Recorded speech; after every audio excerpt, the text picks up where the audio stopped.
Hello there, Droid heads. This is Sam, just jumping in before the episode starts proper. As you saw from the title, we talked this week in all the spoilery detail about Avengers Endgame, but just ahead of that, we just learned the news that Peter Mayhew, the original Chewbacca, has passed away, and we just wanted to acknowledge that while this episode doesn't have a ton of Star Wars talk in it, we definitely dedicate the episode to him and send our love and thoughts and prayers and support to his family and friends, and of course the legions and legions of fans that he touched over the years.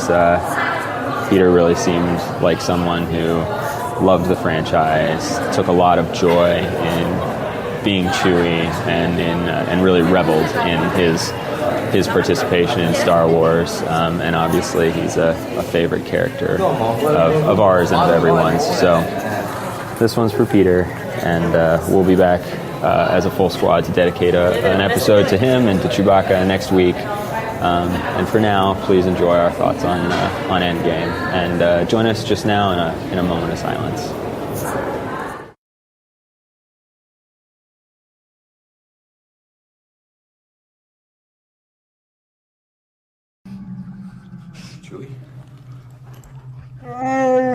Chewie, is that you? Chewie! I can't see, pal. What's going on? Luke's crazy. He can't even take care of himself, much less rescue anybody. A Jedi Knight. I'm out of it for a little while. Everybody gets delusions of grandeur. All right, pal. I'm all right.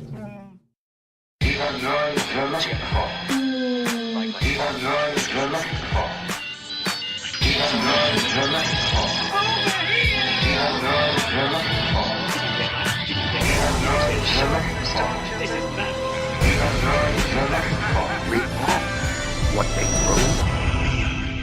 Welcome back to the Droids You're Looking For, a Star Wars podcast. Alongside Ryan and Chris, I am Sam. We are sadly without Mike tonight, and doubly sad because we are having one of the rare recorded in-person episodes of the Droids. Welcome, guys. How you doing?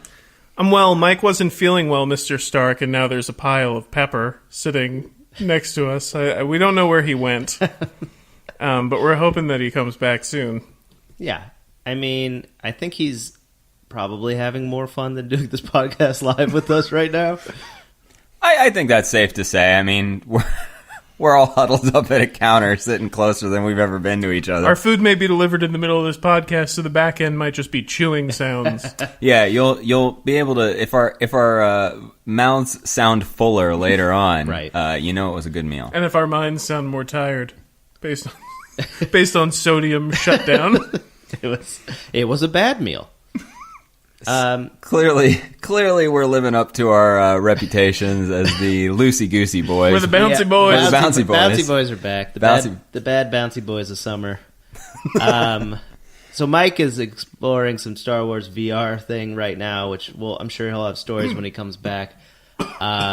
Thank you, Ryan, for the pod. All right, we don't have a cough button here at the Droids. Little water down the wrong pipe. Never hurt anybody. What we're going to talk about, we wouldn't want to do Mike the disservice of talking Star Wars without him. He's our rogue leader. He's our Red 5, if you will. So what we're going to do is we're gonna wrap up the long awaited Disney Marvel Avengers Infinity Saga segment that we did with our phase rewatches a few episodes ago. Go back and listen to those earlier in the feed if you haven't.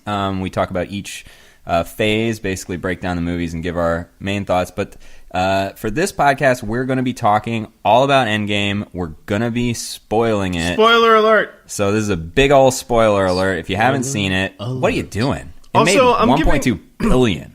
I'm giving the world a warning. I'm giving one more full weekend of release before I start talking about this thing openly. That's your benchmark. Just if you haven't seen it in 10 days, That's it.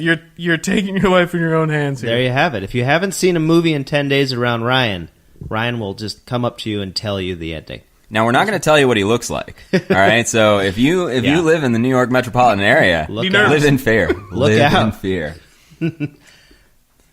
So the way we're going to do this is we're just going to go through, again, I think we hit on it, spoiler warning. If you're tuning out, please follow us on Twitter at DroidsPod, Instagram at DroidsPod, Facebook, The Droids Podcast, and you can email us at droidspod@gmail.com. To check out what we're doing. Go back through our feed. We talk Star Wars. We talk about the previous movies. And then tune back into this one once you've seen the movie. But now, all right, did you leave?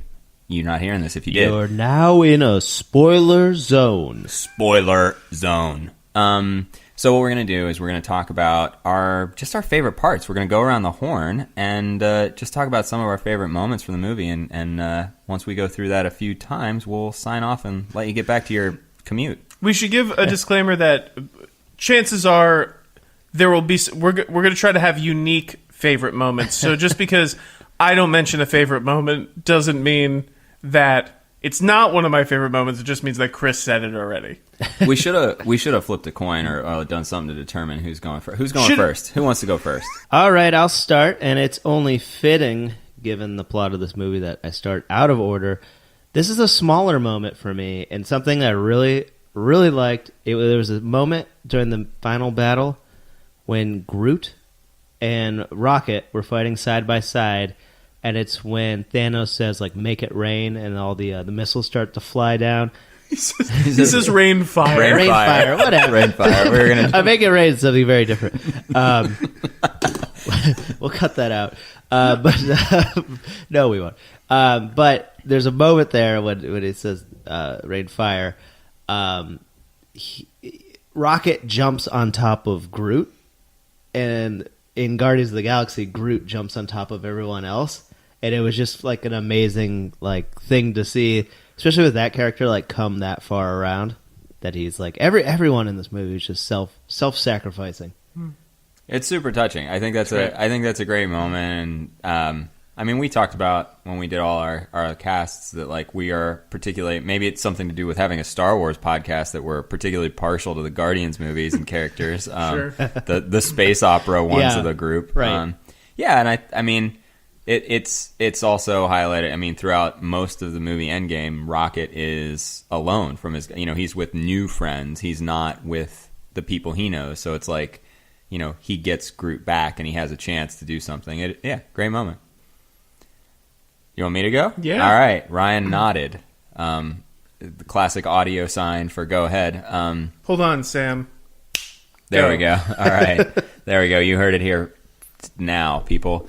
I'm going to jump in with one of my favorite moments. Should come as a surprise to no one, that I absolutely loved when they introduced the Professor, the other big brain in the universe. It's Smart Hulk. It's Professor Hulk in this. And they really, they changed the look of, they made it much more Ruffalo looking. They, didn't super, deepen the voice. It was, basically a Ruffalo, comedy performance. Right. Just with a CGI mapped Hulk body on top, and it was delightful. Yeah, I think that's such a funny addition too, because I feel like with Infinity War, we were all like, "Where's Hulk? Why is he in the suit? Why aren't we seeing?" It was oh, he's going to be animated the whole second movie.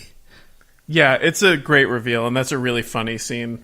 It's a super funny scene, and you can tell that what I love is when you can see in a big blockbuster movie like this, when they map on something real from their actual lives. I'm sure whether it's the Russos or Marcus and McFeely or someone has been out with all these A-list celebrities who are in this movie, and it's someone's going to get approached for an autograph, meaning someone else isn't. Yeah. And so they play that for laughs between Hulk and Ant-Man, and Ant-Man doesn't have the worldwide recognition, and they play it in a funny way. That first, Paul Rudd is so funny in the scene where it's he wants to give an autograph and to be asked, but then he's embarrassed that no one wants it. And their banter is great. And I also think the scene has a touching moment where they actually acknowledge the history with Natasha. It's sort of underserved in the movie. It kind of just gets paid lip service, but it was nice in that moment that they're face to digital face. Definitely. It reminded me a little bit of Lou Ferrigno, too. Just kind of like the warmth that he carried. Like, honestly, like, if you ever seen him, like, outside of the Hulk, I heard, like, stories where he was just, like, he still loved when people came up and, like, said, "Hey, Hulk," and that kind of stuff. Like, I mean, I've never seen him outside of the Hulk or the Incredible Hulk or Ang Lee's Hulk. I run into him a lot at Whole Foods, and he's a very warm guy. the Hulk. What year was that series? Check it out. 78?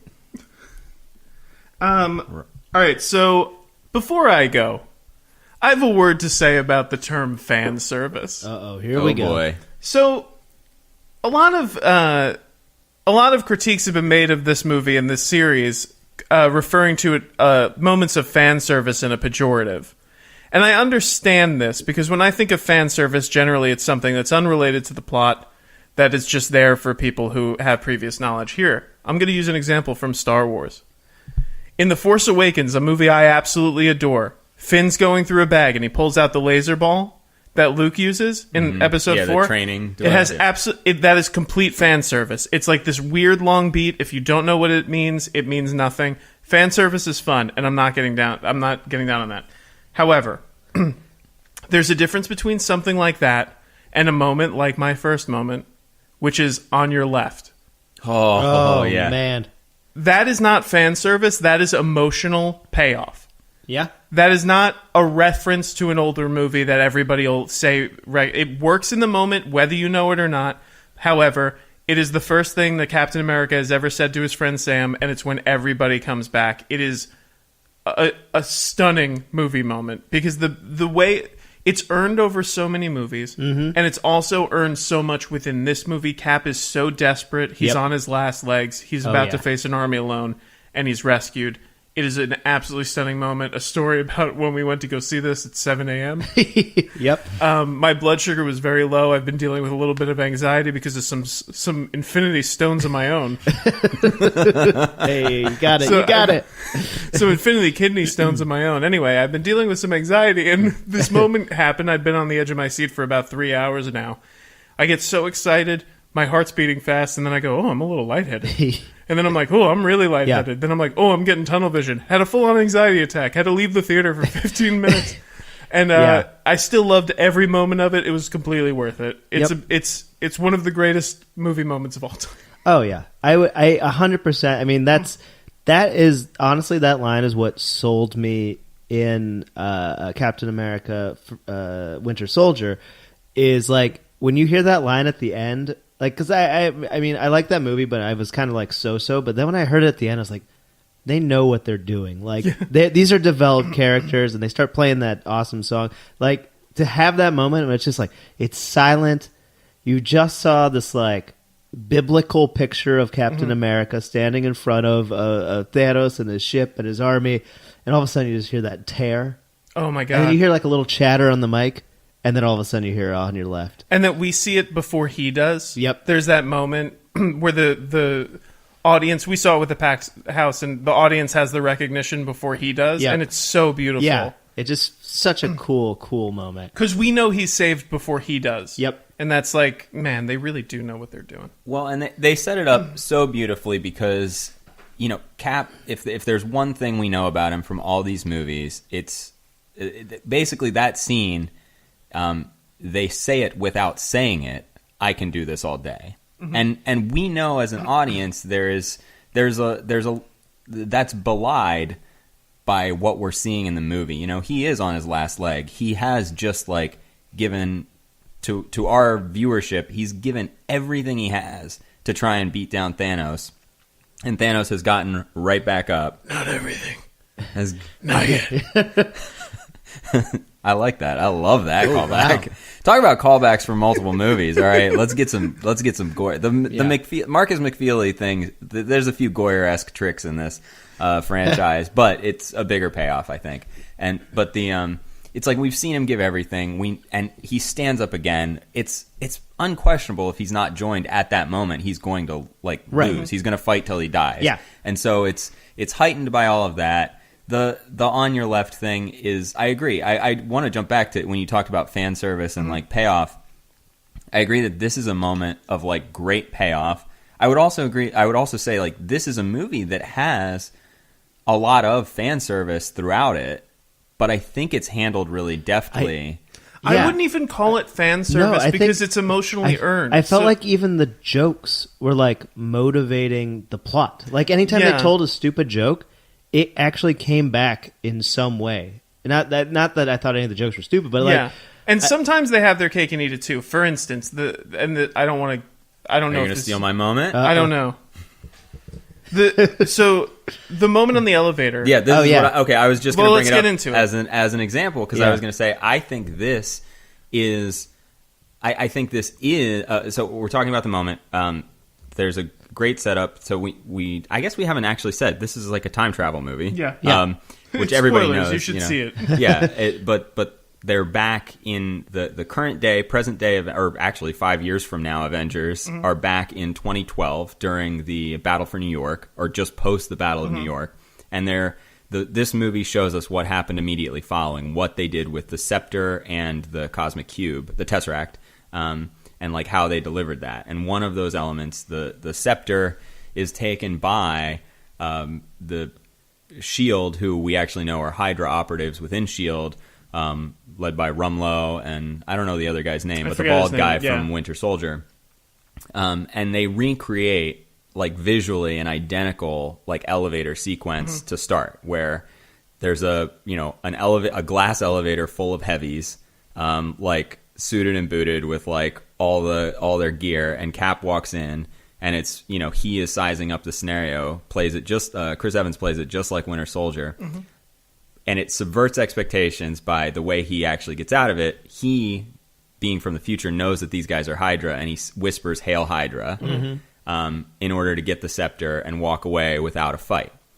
It's, I think, the reference that, first of all, it's referencing the comics, which got in a big fuss a few years ago whenever they used, Cap said, "Hail Hydra." And that's the fan service element of it. Yes. And it's, however, but it also works in the film. Right. Well, but I guess I'm saying it is fan service, and I don't think that necessarily is a bad thing. I don't think fan service is bad. I think inherently, right. So I think using it as a pejorative is unfair but when it is used as a pejorative, where people are kind of being dismissive of it, where it's like, oh, this is fan service, blah blah blah.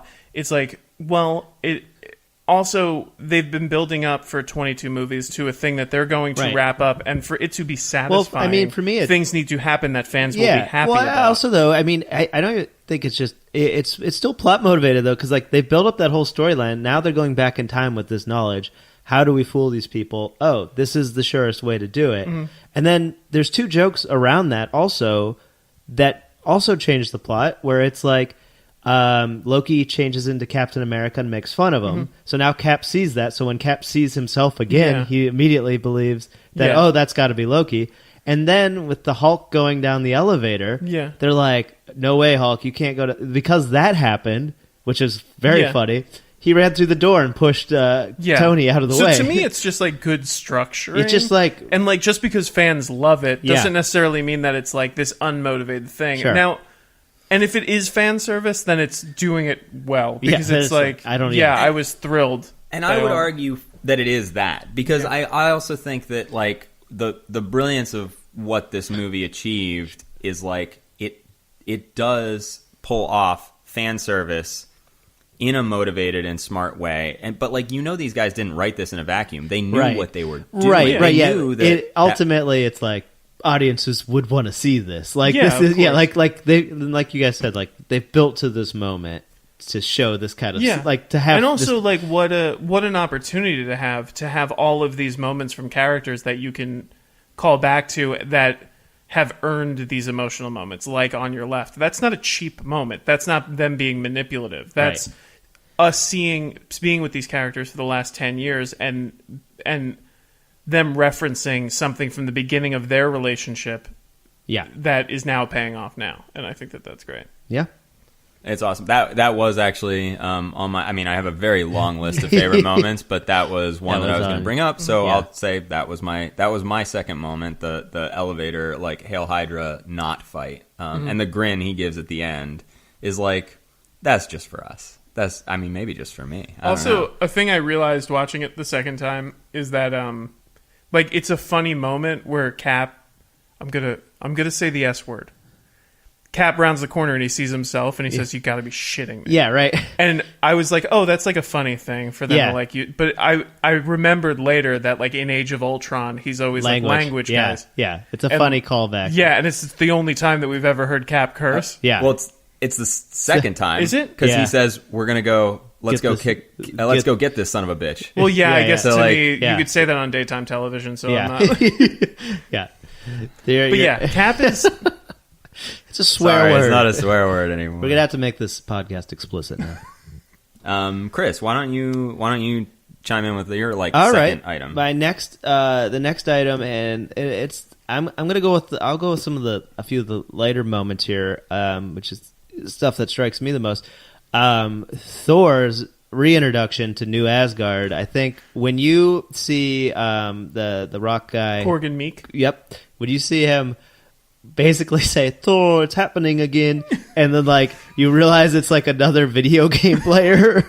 Like that is a scenario that I think probably a lot of people that listen to this pod are also getting, myself included, where it's like you're arguing, but like to see the God of Thunder be his heavy is like that's such a funny idea. Well, and it actually, like, you can even extrapolate it into the plot. I mean, Thor in this movie, his character arc is like dealing with his own failure, or his inability to deal with the failure. To like in Infinity War, he arrived, he defeated Thanos, but he didn't kill him, and he didn't kill him in time to stop the snap from happening. And so it's really funny that like Thor is finding, like, he's avoiding all risk and all real heroism, but he's like playing the hero Right. for his buddy Right. online. Right, you know, yeah. He's like, yeah, he's now like not going like full hero. And I think it's like some kind of like humanization that Thor needed. Like, even though like I think in Ragnarok he had a lot of that, but I think it was like good to see like how low can we get Thor? Like, And what did you guys think about like I mean, this is like a super funny moment in the scene and one of the highlights of the scene, but the big reveal of the scene is that, you know, Chris Hemsworth's Thor in this movie has like totally gone to seed and like he's Fat Thor is Right. like the reveal. I'm curious, how did that work for you guys in the scene and throughout the movie? Because I have an opinion on it. I understand that it was like a funny gag in the juxtaposition. From like a like self-image standpoint, I wish that they didn't lean so much on this idea that like Thor is fat and so that's funny. But I also understand that it's like Thor is so not himself and so that's funny. Yeah, I mean, You know? I think even it's very funny. Like the second time I watched it, like even looking at gutted Thor, he still looked kind of muscular. Yeah, there's muscles under. Yeah, I think it was more like, I don't think the intention there was to point at like, there's a large man, like let's laugh at him. I think it was more so like Thor, the character, has let himself go, and then like that. It's a physical attribute. Also, I will say none of the other characters, aside from Rocket saying you look like melted ice cream, which is a very funny joke. Right. None of the other characters like call him fat. It's not like a running thing. yeah. The running thing is that he looks like that he's a mess. Yeah, exactly. But And- like, yeah, and I think it also kind of shows. To me, it seems like his more transitional into like an older, wiser king kind of thing Yeah. too, which is like I think it's just an act of like you don't need to have all the brawn. Yeah. Like I respect that they stuck to it. Yeah, they did commit to it. So it's interesting because I think what you guys are both saying is totally true, but it's not what. So I didn't love this choice, and I think a little bit of it for me was like it was a weird hat to put on his character journey for me. Like, Sure. I think that Thor has maybe the best arc outside of Thanos in Infinity War. It's like he's coming off this tremendous loss after this, what was an expected huge win of Ragnarok for him. But it's like he's really broken down in that movie, and it ends with his ultimate failure. He actually doesn't come in and save the day when he thinks he does. And so the journey on this movie, as I said, is like him reckoning with that.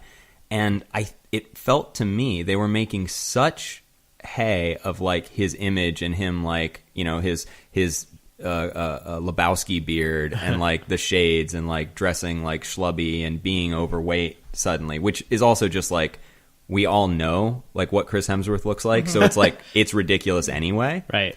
It's not like the actor let himself go, and we know that because we see him. If this was Robert Downey Jr., he would have. But I think the thing that was tough for me was like they kind of wanted to have it both ways. Like there are super dramatic moments, and I think that Hemsworth acts those moments really, really well. Sure. But they also like it was giving me whiplash because they also wanted me to be like in hysterics over like him falling asleep in the corner. Right. They kind of it's kind of hard. They might have. It was a hard tone match. I almost think that if you just established him as like having been a recluse and drinking, forget if you remove the look element of it. I think it works just as well story wise. Right. So it does annoy me. Like it was not needed or used smartly in any way. To me, I think it might also just be. It kind of might, and not. It shouldn't.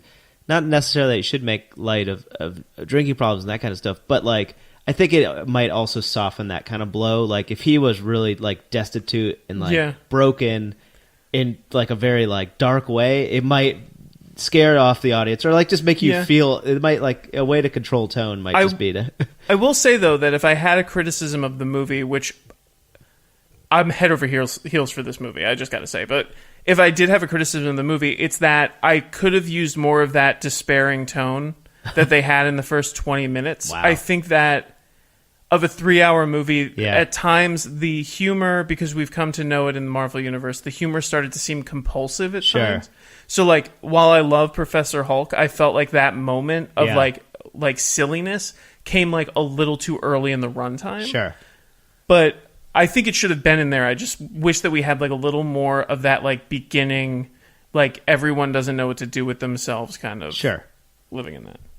Yeah, and they move out. I agree. I loved that opening segment where they were really dealing with like the darkness and magnitude of what happened. And I think they ran into one critique, because I also love this movie. I like it better than Infinity War. And I think one critique that I can't take credit for this because someone else pointed it out, but it's like because there's so many characters they're trying to deal with, it really does become insular and isolated. Like the previous Avengers movies, like the Whedon Avengers movies really made sure that it was like they were saving civilians, they were protecting people. Right. And this one had so much else on its mind, and rightfully so. I'm not this isn't really a criticism, but I do think the movie feels like we don't, other than, I don't know if it's Joe or Anthony Russo who's in the movie, but other than the one Russo brother in that support group, like we don't meet a human or see them. We see a kid. In the rest of the movie. We see a sad kid. That's interesting. I didn't think that.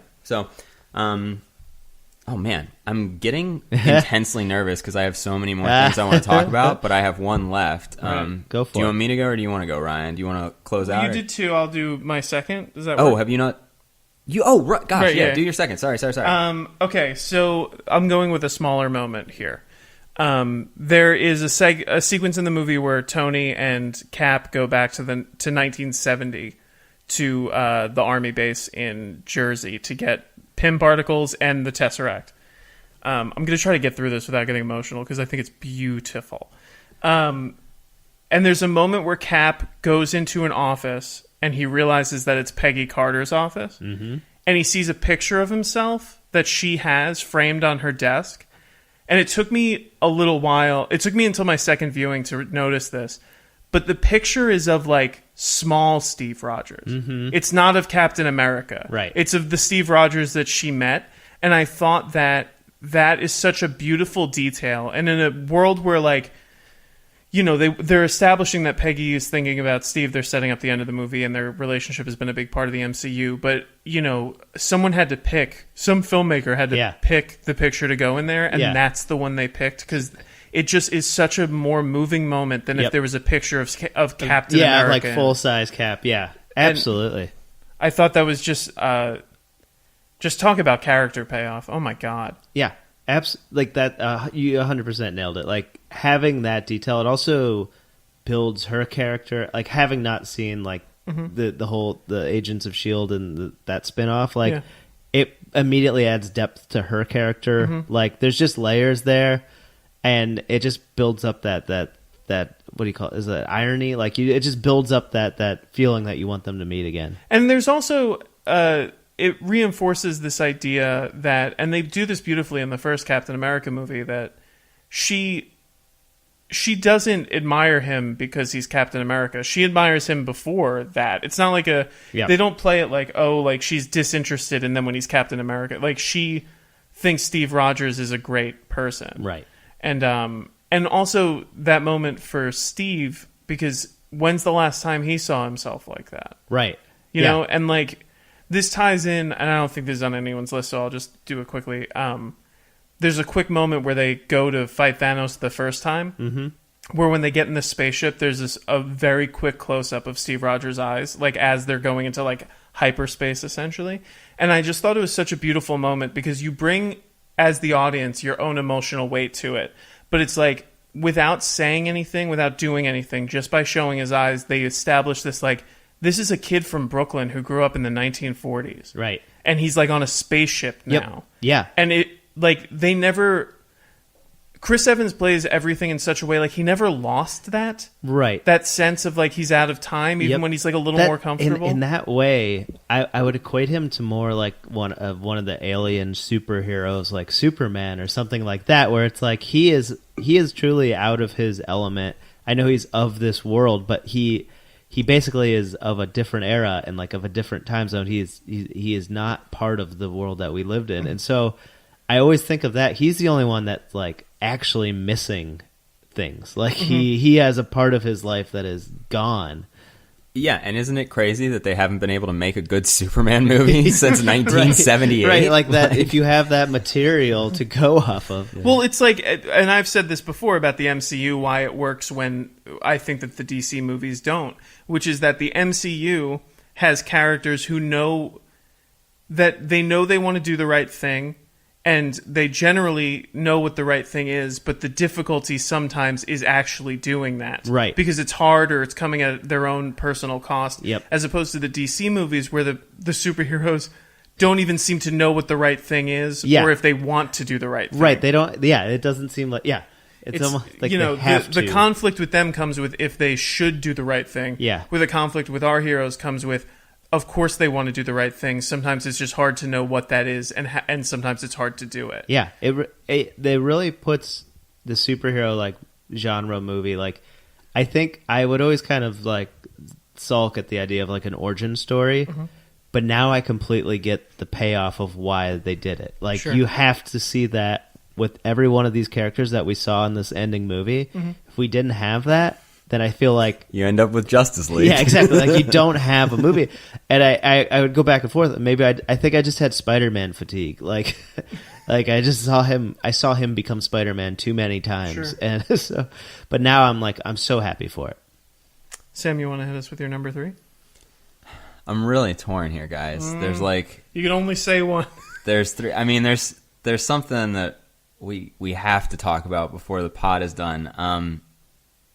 I think I'm going to go with a different moment, though, because I think one of you guys is going to mention it. And if we don't talk about it, then I'm calling an audible for a 4th at the end. Whoa, number 4. The rare. So what I'm going to say is my third top moment, and actually this might play interestingly into the fan service comment we had earlier, conversation we had earlier, but the moment where so they're essentially playing keep away with the Iron Gauntlet, the glove that Tony constructed. They're trying to keep it away from Thanos and his army, and Peter Parker, Spider-Man, is back. He has it at one point, and Captain Marvel shows up, and she shows up in this like tremendous fashion. She just single-handedly destroys Thanos's like ultimate Star Destroyer type ship, the Executor or whatever that he's flying. I like that he names it.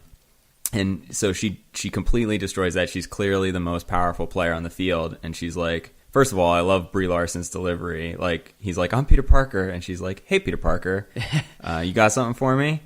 And what they do in this moment is he hands off the Iron Gauntlet to Captain Marvel to get it to. They're trying to get it to the Ant-Man's van, and he's Isn't that like, a beautiful It's sentence? so funny. yeah, he's like, It's so funny that came back, that van. but also like, just what am I even saying? Like, this Yeah. means nothing to Yeah. anyone, Yeah. but like, But it's it means beautiful. everything Yeah. to all of us. Yep.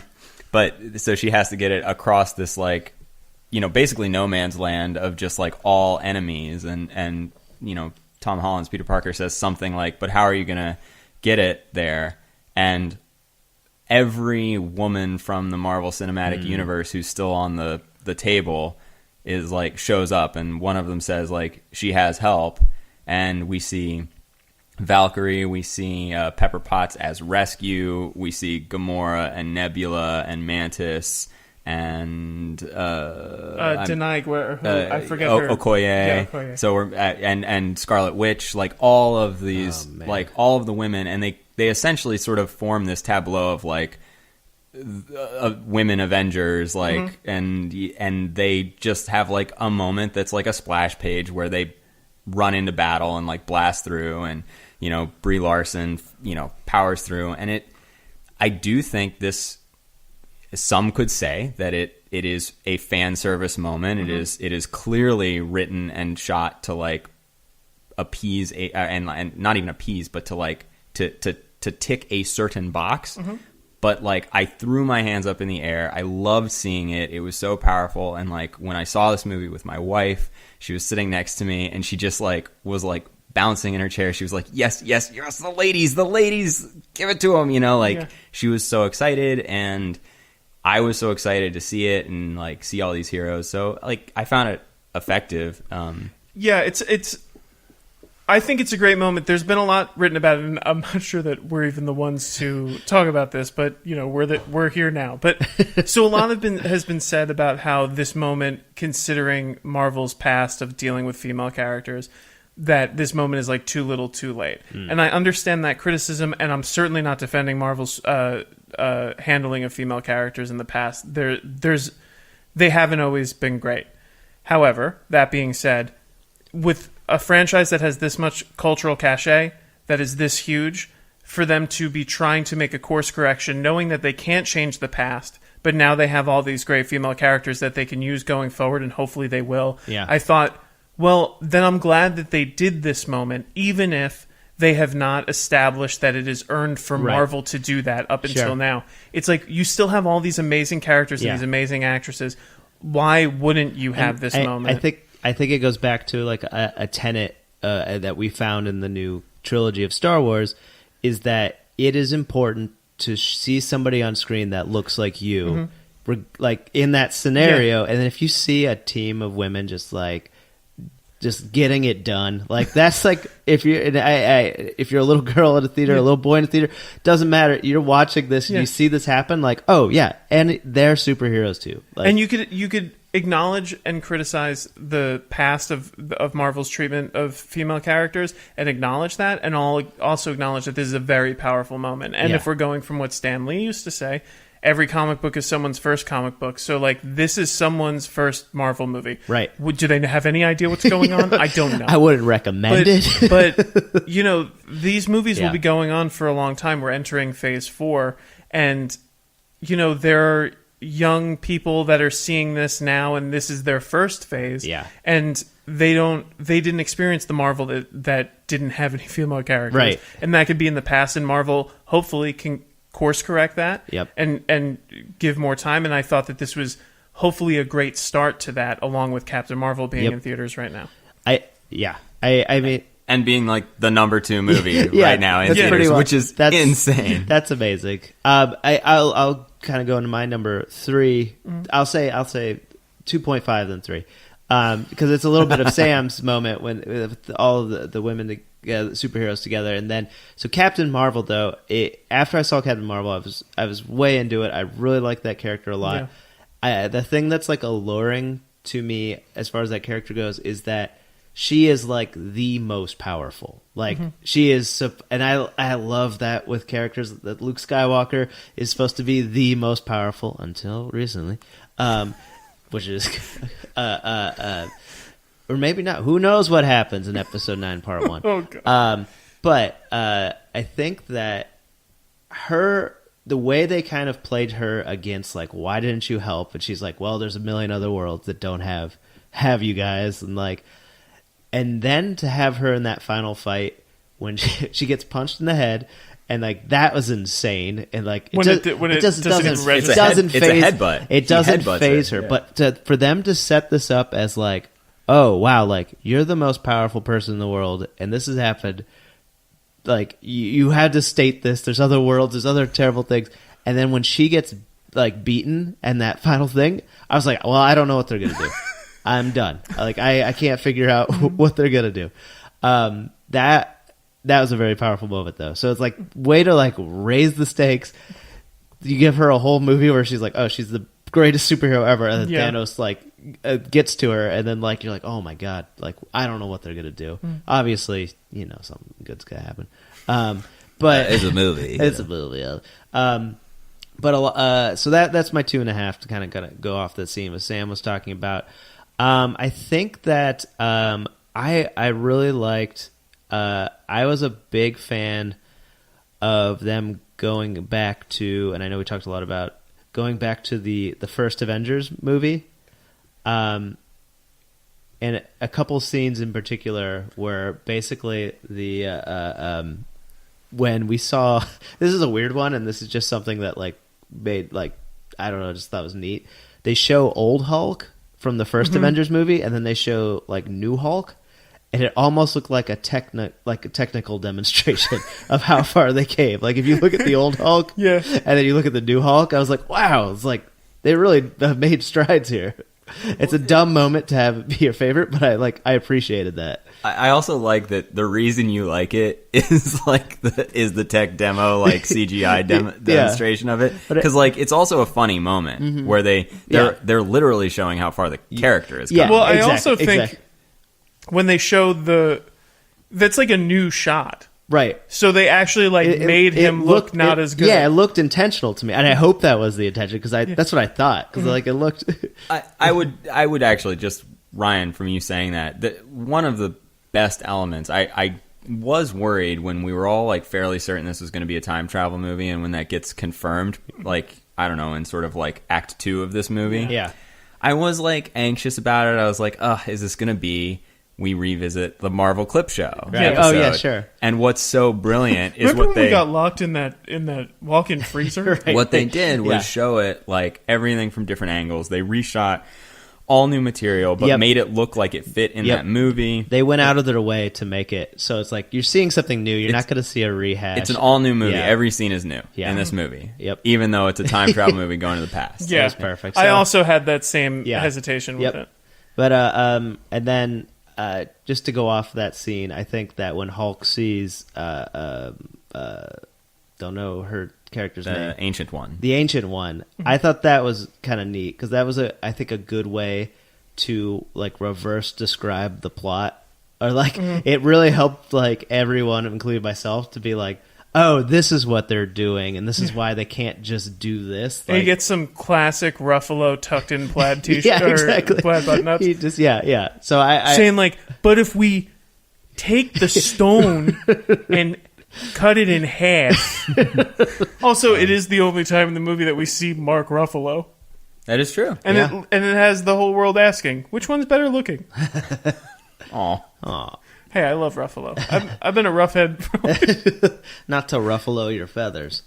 Now Ryan showed me a little Well, preview of I his was list, sh- and well- I'm assuming because he was trying to prove to me that, and he successfully proved to me that we had a lot of the same moments on here. Yeah, But- here. That was easier, Chris.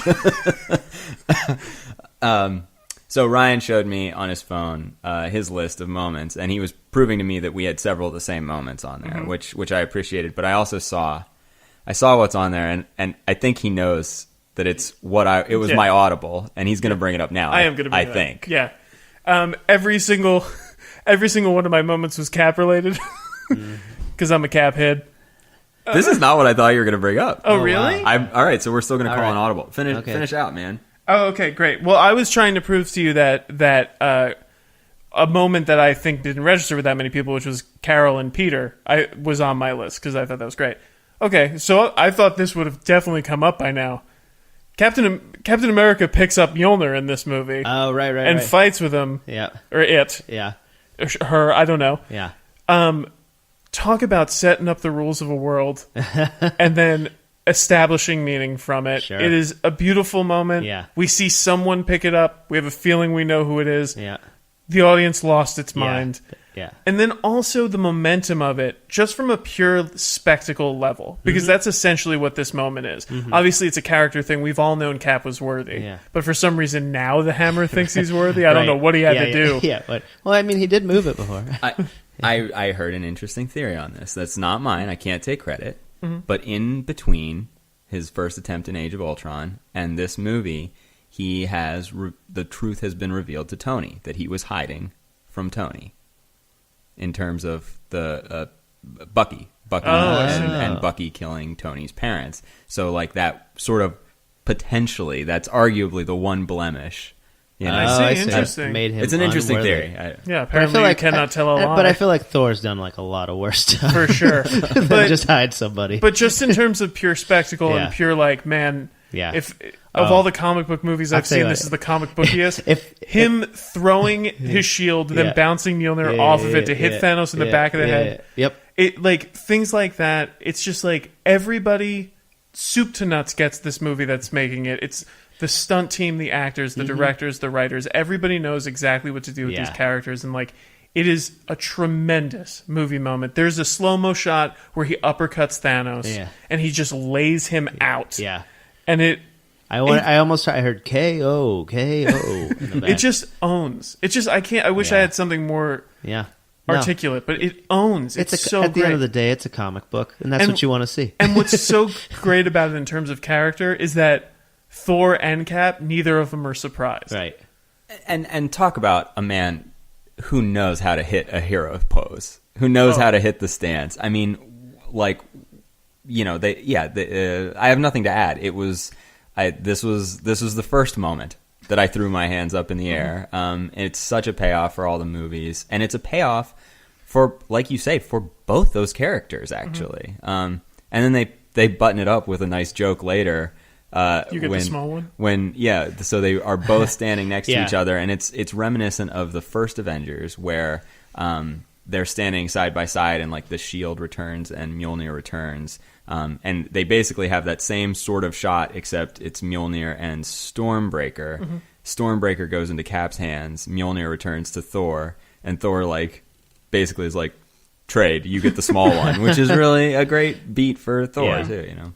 What was the one that you thought I was going to say? I don't think we're doing our duty if we don't wrap. I'm actually glad it's coming last, because I think we should close out on this moment. And I guess I'll just ask you guys a question. Are you hungry? They give a beat. This is the most spoiler of all the spoilers, but my own personal coin giver. So in this movie, Tony sacrifices himself. It's extremely emotional, and they have a huge payoff with everybody there. But the moment that sells it, when they're honoring him, so in this movie he has a daughter, and his daughter, who's 5 years old, is sitting with Jon Favreau as Happy Hogan, and Happy's sharing a moment after, you know, it's her dad's funeral, and he asks her if she's hungry, and she says yes, and he asks her what she wants. And she says cheeseburgers, and Favreau takes a minute and then takes a breath, and it says, your dad loved cheeseburgers. And then he goes one further and says, I'm going to get you all the cheeseburgers you want. And it's a callback to when Tony first returned from captivity in Iron Man 1. And it's there for, like, all of us knew it, I think, in the theater that day. But even if you don't, it's an extremely touching scene. Yeah. Yes. I just got goosebumps when you described it. It is giving, I think, a little like tip of the cat to Favreau, like, hey man, you started this, you saw it through to the end, you were here for the ride, and then I'm assuming he's just improvising with her. Like, I think he's got to be. I don't think that's improvised. I don't think it's improvised. I mean, after like the, No, and to be fair, Jon Favreau, who as an actor I don't normally think is very strong, although I do think his Happy Hogan is very good. Yeah, I think he's really amusing.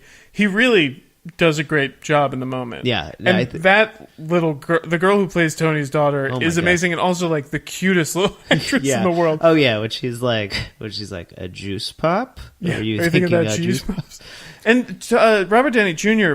does a great job with her too. Like just the scenes with them are incredibly light. And also, like a nod to RDJ in this movie. Just like I think I feel like maybe a couple of them he was kind of like hanging around in the green screen. This one, like he's bringing it, and like the early shots when he comes back, like that's some serious like acting going on. All honestly, a lot of this has the feel of, all right, guys, we're going to do this one more time. Right. Because a lot of people who you could argue maybe have been phoning it in a little bit Sure. really bring it in this one. Yeah, Because and they're like, well, I just got to do it one more time. And I would say, this like, is gonna... even if they are it's phoning in the sense that, like, ultimately they're in a comic book movie. Like, Yeah. it's like, how serious can you take this if you're not Christian Bale? Yeah, I just, I haven't gotten the idea that, like, Jeremy Renner was like super into it, but in this one I think that he like really goes for it. Yeah. So it was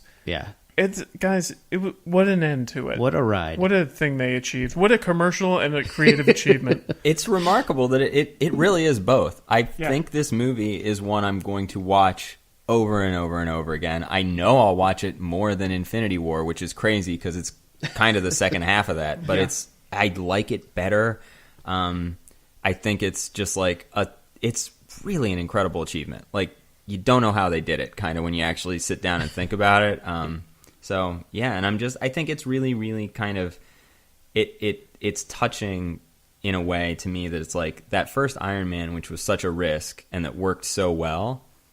It's just like Disney and Kevin Feige have like never like let go or like underappreciated Robert Downey Jr. and they give him you get the sense that they like really made this his movie without sacrificing the others, without it's not like it's not Cap's movie, it's not like it's not, but like they give him so much. He's so good in it. I think it's the perfect balance to have the Russo brothers do it, who are like they're Cap's guys, but then like Tony, like Robert Downey Jr., I'll say his name, he can handle himself. Like he doesn't. I don't think he needs quite the amount of direction as maybe some of the other younger actors need. Like nor will he take it. Yeah, exactly. Nor will he take it. So it's like, all right, I'll go direct the Captain America side. Tony, Robert, you just handle. Yeah, this part. you do your thing. They do a cool thing also at the. There's no post credit sequence to this movie, but during the credits, which is kind of shocking to be honest. During the credits, they do a very cool thing where they honor like the original six with these like sort of great portraits against like scenes from all their movies and appearances and stuff. And they have their signatures, like the actors have all signed their names, which I didn't actually put it together at first, but that's a Star Trek thing that they did when the original cast like signed off from the Star Trek franchise, and it is similar. We've been with these people for 22 movies over the course of 10 years, which was not dissimilar from the way we were with like Shatner and Nimoy and DeForest Kelley. Yeah. So it was like that was also a nice thing, and it feels like a very special credit. Yes. Like it feels. Sam, the second time I saw it, I stayed to watch them again. Same. I think you mentioned this on the podcast, I think almost years ago, where we were talking about the Marvel movies and how you said that the way they've been positioned is almost like a really good season of television. Yeah. Like there's 22 movies and each one leads into the end. It follows 3 nice tight arcs and then you have the ending. And I think whatever this accomplishment is, I don't know if we'll ever see something like this ever achieved again. It is phenomenal. It is something new. I know they're just like kind of superhero movies have been around forever. They'll be around but I think this is this 10-year span and this commitment to it. And then they got relatively the same people, the same tone, the same everything throughout this thing. Like this is something special. Well, it's also, it has that element of a finale of television where it's reflective in a way where you're thinking, What was it? Where was I the first time I watched this? What Yeah. have I gone throughout this entire thing? Yep. That this has been a constant in my Yep. life. It's the reason, aside from good storytelling, that we get emotional when television shows end. Yeah. It's because it's a marker in time. It's like Right. the Olympics. Yeah, yeah. You know, and for this, I was talking to Nicole about this, about the idea that these movies are great. If someone decided 2 weeks ago, like our friend Emily, that they're like, Endgame is coming up, I'm going to watch all the Marvel movies. Yeah. They will have a great experience, Yeah. and this will come, and it'll be so satisfying. It'll be Yep. great. It is a vastly different emotional experience than Sure. if you've been watching them for 10 years, Yeah. because the time is just built into it. I've seen every one of these movies in the movie theater. I think, with the exception of Doctor Strange, yeah, sure. because of the troubling characters. But I have seen them all in the theaters, and I can remember every Yeah. single movie. Like Sam, I remember we saw Iron Man together. I can remember seeing both Thors at the theater that's up the street from us, and like coming back and be like, we're gonna get ripped. Had we seen this movie, the new one, now I'm like, I want to look like Thor again. You do look like I will say that, Ryan mentioned it. We all went to see this at 7 a.m. Yeah. on a work day. Yeah. Yeah. That was because we couldn't get tickets. Like half the universe, we were Yeah. snapped out of Yeah. Fandango Oh lines. wow. But I mean, Missed ad every opportunity. one of these that I've seen in theaters, I've seen with you, Chris. Like, Wow. I've gone to see every Marvel movie with Chris in theaters, and it was something like we went to the midnight screening when we were students at Penn State. Yep. In May of 2008, and Yep. saw Iron Man, and we're like buzzing after Yeah. it. And at the time, all I could fathom was like, I can't wait for Iron Man 2. Yep. What a joke. Like, Yeah. Who but would've thought? it's meant a lot, man. Wow. It's like 10 years of our friendship, like Yeah. seeing those together on the big screen. It's pretty wild. Yeah. It's kind of what you said. You just the emotion that you get from it. Yeah. They last forever, these movies. And it's Chris just punched me in the shoulder like softly, like, hey to go, sport. no, and it's truly reach. it is truly an Wanted to emotional hug you. experience, and I think it is an amazing, obviously commercial achievement. I think it's an amazing creative achievement. These movies have meant not just to us, to millions of people, so much. We're talking about it on a Star Wars show. Yeah. I will say finally that a piece of true fan service, because it doesn't even make sense in the moment of the movie, but man, it was beautiful. They finally say Avengers Assemble. Yeah. And I've never been in a theater where, because it's like Avengers and then like a long Yeah. beat. Never been in a theater where I heard several people go, Yep. say it, Yeah. say it. Yeah. I heard people. The second screen I went to, people were screaming it. Yeah. All I It was heard was great. people sniffling through the entire end, though, because That's it's it. so like Wow. it's such an emotional payoff. Wow. Do we think? I guess the only question remaining is, can JJ recreate it? Is that what we're gonna get? I mean, so this December, do we get a repeat? I'm just saying, extrapolate time wise. You're hanging on to something for 45 years here. That's gonna wrap up. This was 10 years. I don't know if I'm ready. I've been seeing these Star Wars movies with Chris. Now technically I've only been watching Star Wars movies with Chris for about, I don't know, like probably like 9 or 10 years. Yeah, so- but the truth is, Oh, I boy. think we've watched them like 70 years Yeah. worth. Just- in I've that also time. spent Yeah. more hours talking with you guys about Star Wars than I have about anyone with Yeah, anything so- else, except my therapist. But that's Well, also that's about something- Star Wars. That's also about Star Wars. That's definitely Why don't people love The Last Jedi like I do? That's definitely something to look forward to on the Droids You're Looking For. Thank you for listening. You can follow us on Twitter at DroidsPod, on Instagram at DroidsPod. You can email us, droidspod@gmail.com. Facebook, never quite figured that out. Just search the Droids You're Looking For podcast. I think that has to do it. Thank you, Marvel. Thank you, Avengers, for defeating Thanos.